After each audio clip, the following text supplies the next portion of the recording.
Hi everyone, in this tutorial I'll explain how to pay at the gas pump using a credit card safely and efficiently. Most gas pumps will ask you to insert your card before you start. Make sure to select the credit option, choose your fuel grade, and then start pumping. You can release the handle when you reach the amount you want or lock it in place and the pump will stop automatically when your tank is full. In some states or at full service stations, an employee will handle the payment and pumping for you. It's important to protect your credit card at the pump. Keep receipts or digital records of your transactions, as these help if you ever need to dispute a charge.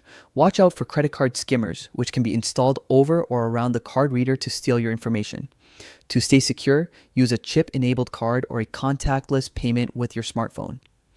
Chips encrypt your card data with a unique code for each use, and contactless payments add an extra layer of security with your phone's passcode or biometric verification. Always check the reader for signs of tampering.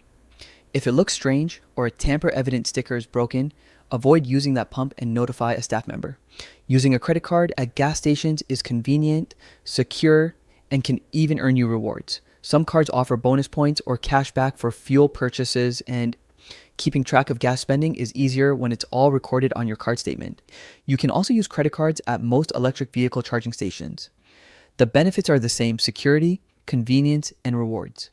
Finally, choose a credit card that maximizes your rewards for gas purchases. For example, cards that offer bonus points or cash back at gas stations can save you money over time. Compare your options to find the card that best fits your spending habits. And that's it. With these tips, you can safely pay at the gas pump and make the most of your credit card benefits.